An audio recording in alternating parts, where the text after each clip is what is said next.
Assalamu alaikum wa rahmatullahi wa barakatuh. Hello and welcome children to your social studies class. So, our lesson number 1, the Indian subcontinent and history. We have seen how geography and history is correlated. Then we studied the regions that played important role in the course of history, Indian history. We studied about the Himalayas, the plains of Sindhu, Ganga, Brahmaputra, the Thar Desert. Now, let's study the Deccan Plateau. The Deccan Plateau.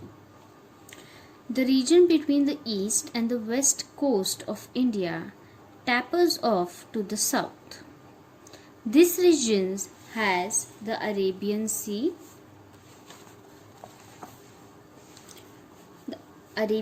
to its west, the Indian Ocean to its south, and the Bay of Bengal to its east. A region thus bound by the sea on the three sides is called peninsula. A major part of Indian peninsula is occupied by the Deccan Plateau. Now, you can see in this picture, this is Deccan Plateau. Alright, this is a very big area and it is covered by sea on the three sides, the Bay of Bengal, the Indian Ocean and the Arabian Sea. Alright, here you can see the Thar Desert as well.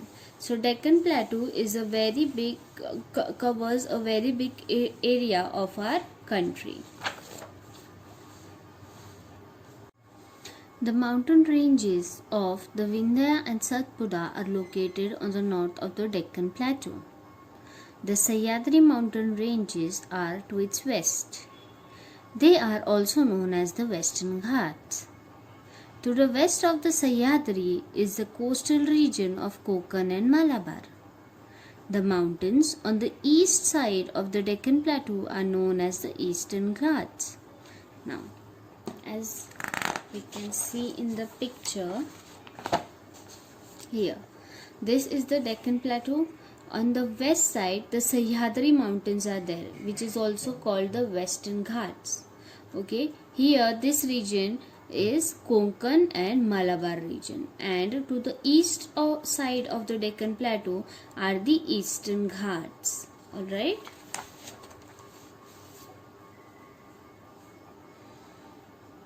Deccan Plateau has fertile land where many post-Harappan agrarian cultures flourished.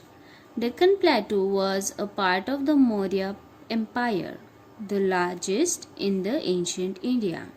After the decline of the Maurya Empire too, the several other kingdoms and the smaller empires continued to flourish in this region.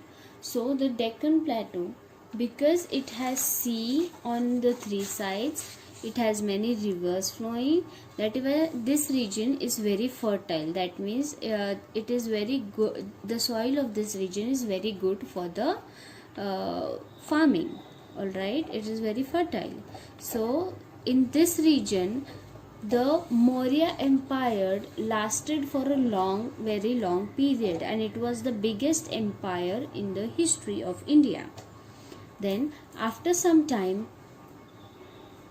the Maurya Empire was also finished. After that, many small empires continued to flourish in this region.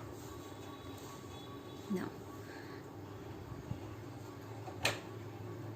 the coastal regions. From the time of Harappan civilization, ancient India had trade relations with the western countries. This trade was carried on by the sea. Okay, now we are studying the coastal regions. Coastal regions are these, okay, where we see the land and the sea. These all are, okay, oh yeah, these all are the coastal regions of India. Okay, so in this region, what was the most important thing? The trade. Because before coming from the land, many foreigners came through the way of water. Okay, they used the seas to travel, for trade. Okay, they used to come to the coastal regions and trade in the nearby areas. Okay, that is how the foreigners came to India. Therefore, India had developed contact and interaction with foreign cultures and people at the sea parts. Later on, land routes came to be used for trade and transport, but the importance of sea routes did not diminish. Okay, so later on, people also started coming from the land route, but the sea route was always the first choice of the people. Now, the islands in the sea. Andaman and Nicobar are the Indian islands in the Bay of Bengal. Lakshadweep is a group of Indian islands in the Arabian Sea. The location of these islands may have been important in Asian sea trade. Now, here you can see these small islands, okay, and these Lakshadweep islands in the Arabian Sea and the Andaman and Nicobar islands in the Bay of Bengal Sea. Okay, these were very important islands in the ancient India, because the the foreigners used to come through the way of the water. Okay, so they must be taking a halt on these islands and then coming to the Indian territory. So because of that, they were very important. The location of these islands may have been important in the Asian sea trade. The manuscripts Periplus of the Erythraean Sea or the Handbook of the Red Sea makes a mention of Indian islands. It has been written by an unknown Greek sailor. Okay, a Greek sailor had written a book in which he had mentioned about these islands. Now, the Indian subcontinent. The cities of Harappa and Mohenjo-daro are in today's Pakistan. Okay, Harappa and Mohenjo-daro were the first civilizations of this country. All right, so now right now, when, as we know, India, Pakistan and Bangladesh were one country before the freedom. Okay, freedom of India. So after that, they became Pakistan, Bangladesh and India, three different countries. So right now, the Harappan and Mohenjo-daro civilization is located in Pakistan.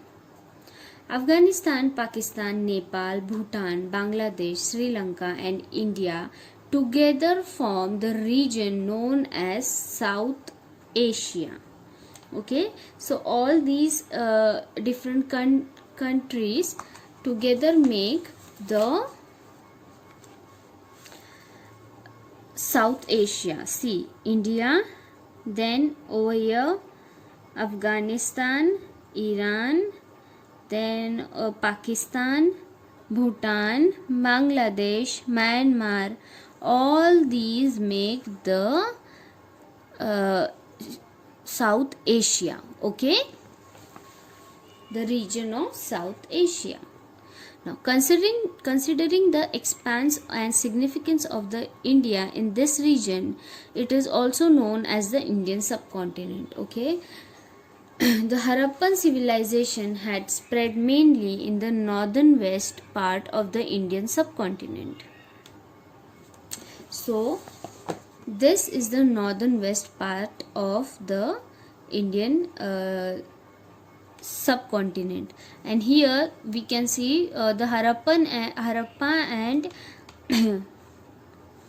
Mohenjo-daro civilization was placed in these areas. Okay, they were located in these areas. China and Myanmar are neighboring countries, are not part of South Asia or the Indian subcontinent. However, they had cultural and trade relations with ancient India. They have an important place in the study of ancient Indian history. Okay, so the countries such as Myanmar and China, over here you can see China and Myanmar, they are not the subcontinent of Indian subcontinent, part of Indian subcontinent, but they played a very important role in trade and in the history of traveling and trade with other foreign countries. Okay, now here we finish the lesson. This is the exercise that you have to solve. Mark the answers in the textbook and check it with me, then write it down in your box. Okay, this is your homework for this week. You have to find all these answers. Okay, then in your workbook as well you have objectives that you have to do. Okay, that I will show you in the next class, inshallah.